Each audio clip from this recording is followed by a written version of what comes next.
The Little Book of the Ancients. Volume 1. The author, R. Percival. Published on October 28, 2023. This is the story of the ancients. Introduction. It is time the story of the ancients was told. Similar stories have been told in the past. But for one reason or another, they have been hidden, forgotten, or just not believed. This book will make you feel uncomfortable and maybe amazed. It's not a religious book. This is meant to be a guide for seekers, and those who question the stories that have been told to them. Some people will say this is an alternative story to ones that they have already been told, maybe so. Some will call it fiction, or a fairy tale, but that's okay. This is my truth, my fact, and the way I see it. You don't have to believe it. But I hope it makes you think, question, research, and debate it with an open mind. I hope this book is enjoyed on many different levels. Let's dive in. The way we communicate is very basic compared to the ancients.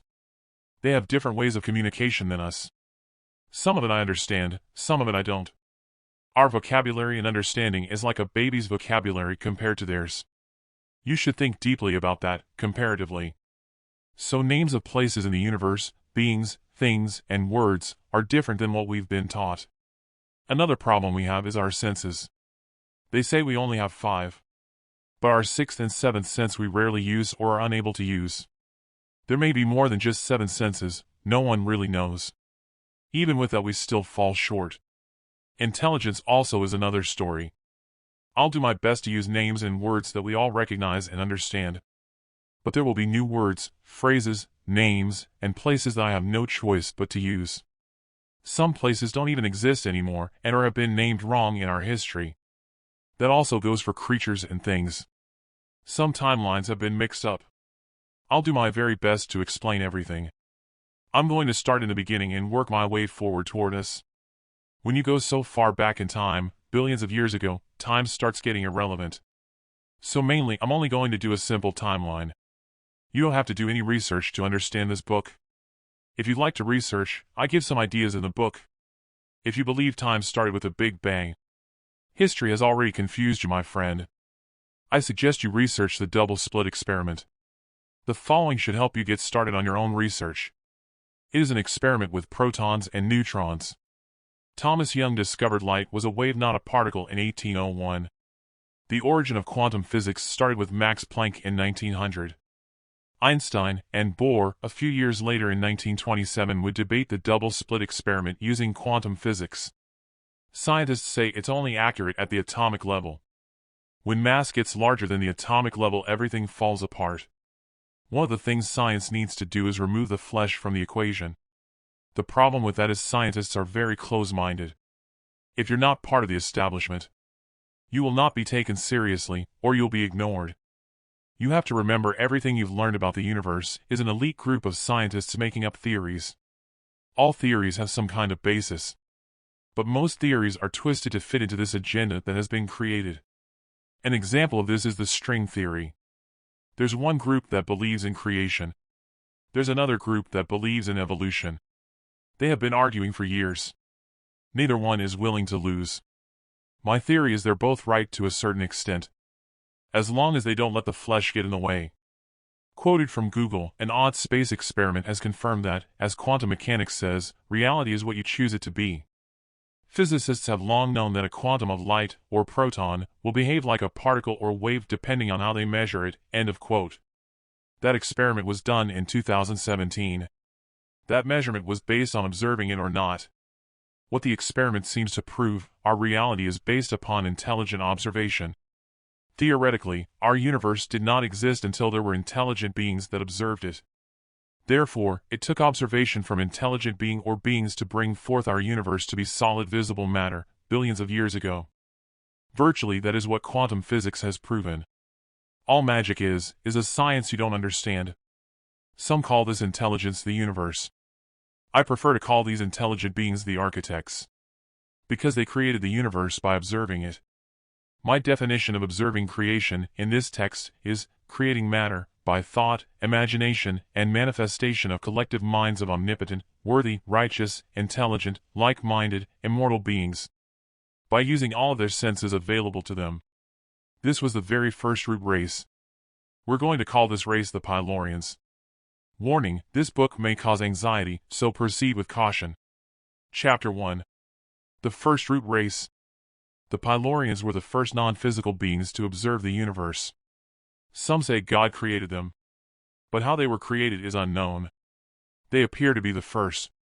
The number of the Pylorians is unknown, but it is thought to be in the hundreds of thousands if not in the millions. And that is where the story of the ancients begins. The Pylorians wandered around the universe, not creating creatures at first, but observing. They were amazed by all the galaxies, solar systems, planets, other objects, and all things in the universe. That is why the universe is expanding. They observed planetary bodies with oceans and rivers of various liquids. A huge diversity from very tiny to giant-sized types of stuff that glowed, sparkled, and glittered. Some are similar to trees, plants, mosses, etc. Insect-type creatures were just as plentiful. Some of these insects were very physical. If you can imagine it, they observed it. In all different colors of the light spectrums. It was beautiful and amazing. Some of these insect-type creatures and things had characteristics similar to the non-physical beings. We're going to call these creatures little beings. Some of them are highly intelligent. The little beings still practice ancient traditions. Part of their traditions, though, are not understood by others. It is also speculated that they played a sizable part in caring for the Akashic records. Some estimate that there are decillions of these beings throughout our universe. And there are quadrillions of different types of them. Some say these numbers are too small. And go on and say that these beings are as numerous in the universe as insects are on Earth today. Their sizes varied greatly also. As small as ants, of today, up to several feet in height. There are about 10 quadrillion insects on Earth today. It was speculated that this is where pixies, fairies, sprites, Ziosphere, and those kinds of mythological creatures come from. It was said the Pylorians may have created them. And others in the universe think they were invited and came from a different dimensional plane or universe. Or got trapped here as the universe was coming into form, as the Pylorians were traveling throughout it. Pylorians are silent on this topic. So that is also unknown. There's plant-type stuff with some of the same characteristics. The Pylorians set aside several galaxies and are protecting them. The number of these galaxies that are protected by the Pylorians is estimated to be in the thousands. They are somehow cloaking them. It could be as simple as they put them outside of our light spectrum. Scientists have found voids in our universe. It is presumed these voids are dark matter. This is where it is believed some of the biomes that the Pylorians are protecting are located. The Pylorians can communicate with these little beings at all times. Those who want to reside in these biomes can. The Pylorians have vowed to set aside as many galaxies, solar systems, and planets as necessary to protect them, so that they can live in peace, harmony, and happiness for all eternity. It is said, they only really protect the ones that reside inside these biomes.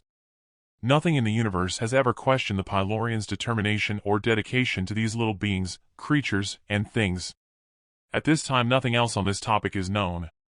Maybe there'll be some enlightenment in the future. I strongly agree for some reason that these biomes need to be protected. The Pylorians are non-physical beings that are collectively, mentally linked. They can and do communicate across the vastness of the universe. After billions of years, the true number of years is unknown. It could be as high as 100 billion. They decided to start creating a simple and intelligent life. And started seeding the whole universe. At first, they created life between the galaxies. There were and are numerous types of these creatures in our universe. A lot of these creatures were very large. From the size of Deimos, one of the moons of Mars, and larger than the planet Jupiter. These were very gentle creatures, like our blue whales of today. They survive by consuming different types of debris and gases in our cosmos. For that reason, we're going to call all of these creatures cosmic whales. At certain times, every 1,000 years or so, some of these creatures congregate outside of galaxies, near the massive black hole. Some say it's their migratory patterns. It is probably much bigger than that. That sounds like a flesh explanation. These creatures can cross over into galaxies but rarely do. Just remember, there's more of a diversity of creatures between the galaxies than in our oceans. The same goes for between the stars inside the galaxies. The Pylorians created more creatures that resided in galaxies between the stars after that. These creatures were smaller on average than the cosmic whales. but some of them still grew as large as the planet Earth. The size varies from galaxy to galaxy. We're going to call these creatures galactic whales. The galactic whales resided mainly inside galaxies. But like the cosmic whales, they can go between galaxies also. It's sort of like the animals of today. The ones that live in wooded areas can still go into the prairie areas, but they still prefer wooded areas, or vice versa. The galactic whales seem to like new large star clusters most of all. Probably because of what they consume. They consume dust and gases inside galaxies. The cosmic whales and the galactic whales are intelligent creatures. They are more intelligent than the octopus and the lower primates we have today. Some of these creatures make sounds similar to the frequency of plasma waves. You can research Voyager 1 plasma wave system. The Pylorians created lesser intelligent creatures also. We're going to call these creatures cosmic and galactic fish. These creatures were smaller than the blue whales. They are about the size of the elephants of today. But some of them still got or get as large as the humpback whale. They are of lesser intelligence, but are as intelligent as our dolphins. They were and are very gentle creatures also. They are like garbage collectors of the universe. This seems incredible, ridiculous, and impossible, but hear me out. Most of the creatures in our universe we can't even see, because they don't fall within the light spectrum that is visible to us. With the Hubble and the James Webb Telescope, and the ones coming in the future, we are getting closer to being able to see these creatures. Our visual cortex only allows us to see a very small portion of the light spectrum, and they call it the visible light spectrum. The light spectrum is also larger than scientists believe it is. Some of the plants and insect-type creatures that the Pylorians observed in the beginning, and some of the creatures they created and create, also falls outside our visible light spectrum. Some people have seen them by using their sixth and seventh sense. Some claim they have even communicated with them. Let's get this out of the way. The Pylorians did not create the flesh. Everything the Pylorians create and created has a polarity between a neutral to positive nature. They never create anything mischievous, deceitful, cruel, in any shape or form, evil or negative. There is no reason to keep going because the point has been established. Let's get back to the story. The initial part of this took approximately several billion years to accomplish, but they've never stopped. And that gets us to the different solar systems and those creatures. According to their star, their solar system, their planet, and their atmosphere. These factors are what determined how the creatures were created in, on, and around particular objects, planets, etc. This meant that there was a huge diversity of life across the vastness of the universe, even in the vacuum of space. But it was relatively simple. The most intelligent life was similar to our orca, dolphins, wolves, and in some cases a little more intelligent than our octopus and lower primates. And they did this throughout the universe. Outside of intelligence, as it has been explained, the physical makeup of these creatures was vastly different than the ones we see today. Similar to being a telepath, or being clairvoyant, etc. The Pylorians can communicate with everything in the universe. They also communicated with these creatures, but found it wasn't very satisfying. They decided to have offspring, so there could be a larger diversity of higher intelligent beings throughout the universe. The word, offspring, in this situation, it means creating the next root race. It's not having babies, where over a period of time they change into the next root race. It's not like that. All I know is they create them, they don't have them. This applies to the first two races only. We'll explain the other races later. Hope that helps you understand. Which became known as the second root race. We're going to call them the Pleiadians. The Pleiadians are also non-physical. They also took on the duties of making higher intelligent life throughout the universe. That wasn't the only thing they did or achieved. But that's what we're going to focus on for now. There could be libraries written about the achievements that the Pylorians accomplished and probably have been. Everything about the Pylorians has been and is recorded in the Akashic records, Akashic records. Note, the location of the biomes previously mentioned isn't in the Akashic records, or they are hidden within. Thank you for listening to the introduction and the first chapter of my book. I hope you have a magnificent day, my friends.